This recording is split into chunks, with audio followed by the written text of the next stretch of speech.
सुनते हैं, मनोरंजन का काम करते हैं। इसके बाद ये जनजाति के लोग अपनी इच्छा अनुसार, हसदा ट्राइब में ना परिवार का कंसेप्ट आपको दिखाई देता है, ना विवाह का कंसेप्ट दिखाई देता है, क्योंकि आज के समाज में देखिए परिवार इंस्टीट्यूशन कितना महत्वपूर्ण हो गया। भारतीय समाज में, यूरोप समाज में, अमेरिकन समाज में, चाइनीज समाज में, जापानी समाज में, इन सब समाजों में आप देखिए, मुस्लिम समाज में परिवार कितनी महत्वपूर्ण संस्था है, विवाह कितना महत्वपूर्ण है। लेकिन इस जनजाति में ये दोनों ही संकल्पना, यानी कि दोनों विवाह का कंसेप्ट, फैमिली का कंसेप्ट देखने को ही नहीं मिलता। जब ये जनजाति के लोग फायर कैंप के चारों ओर बैठते हैं रात्रि के समय, तो अपनी इच्छा अनुसार मेल और फीमेल अपनी इच्छा अनुसार शारीरिक संबंध बनाते हैं। शारीरिक संबंध बनाते हैं कि फिजिकल रिलेशन बनाते हैं। जब ये फिजिकल रिलेशन कंटिन्यू होते हैं, जब भी कुछ लंबे समय तक अपने फिजिकल रिलेशन बनाते हैं, तो उसी में से अपने आप को पति पत्नी को स्वीकार कर लेते हैं। लेकिन फिर भी इस जनजाति में विवाह की संकल्पना नहीं होती, परिवार का संकल्पना नहीं होती, परिवार का गठन नहीं होता है,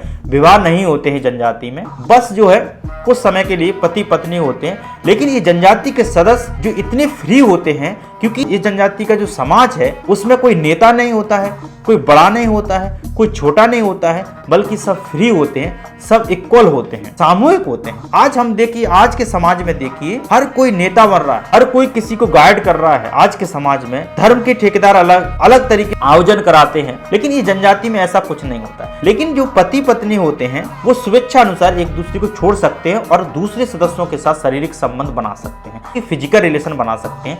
तो ये हसदा जनजाति की महत्वपूर्ण पहचान है। तो शारीरिक संबंध बनाने के बाद स्वेच्छा से वो एक दूसरे अलग हो जाते हैं। लेकिन हसदा जनजाति में बताया जाता है, हसदा ट्राइब में और देखें, जो वयस्क सदस्य होते हैं जो शिकार करने जाते हैं, उसमें 10 से 45 वर्ष के आयु के जो मेल होते हैं, यानी कि वयस्क पुरुष होते हैं, वही शिकार पर जाते हैं। और 45 वर्ष की आयु के बाद हसदा सदस्य लोग होते हैं, वो शिकार करने से रिटायर हो जाते हैं, इनकी रिटायरमेंट ले लेते हैं।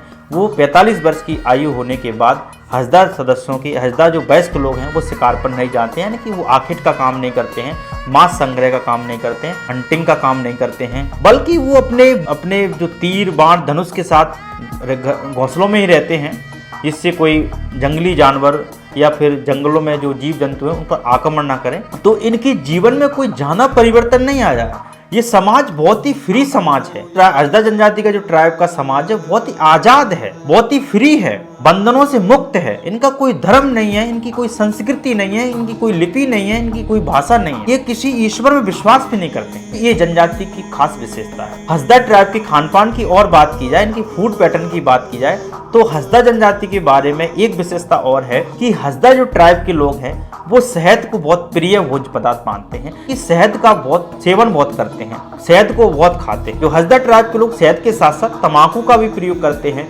धूम्रपान भी करते हैं, स्मोकिंग भी करते हैं। लेकिन स्मोकिंग के साथ साथ ये शहद को भी बहुत प्रिय भोज्य पदार्थ मानते हैं। हनी जो है, शिकार करने के लिए हसदा ट्राइब के लोग जो मेल पुरुष हैं वो शिकार करने जाते हैं। जब इनको मधुमक्खी के छत्ते मिलते हैं, तो जब शिकार पर जाते हैं, मधुमक्खी के छत्ते मिलते हैं, तो ये अपनी सीटी बजाकर अपनी किलकिंग भाषा से इनका एक प्रिय पक्षी हो है उसको बुलाते हैं, जिसे हनी बर्ड के नाम से जाना जाता है। और हनी बर्ड को जब बुलाते हैं, उस मधुमक्खी से शहद इकट्ठा करते हैं और मधुमक्खी से शहद इकट्ठा करके वो शहद को खाते हैं। तुरंत उस शहद को खाते हैं और अधिशेष होता है शहद जो बच जाता है, उसको जो है अपने परिवार के सदस्यों, बच्चों के लिए, वृद्ध सदस्यों को, यानी कि जो जिनकी आयु 45 वर्ष हो गई, उनके लिए ले जाते हैं घर बचाकर। जब हसदा जनजाति के लोग, यानी कि हसदा जो मेल जो है, शिकारी जो लोग हैं, वो जब जो मधुमक्खी के छतों से शहद इकट्ठा करते हैं, उनके साथ एक हनी बर्ड भी साथ होता है जो पक्षी होता है। जब शहद निकालने के बाद और जो छता बचता है, उस छते को जो है, मधुमक्खी के छते को इस पक्षी के लिए छोड़ देते हैं, जो इनका हनी बर्ड,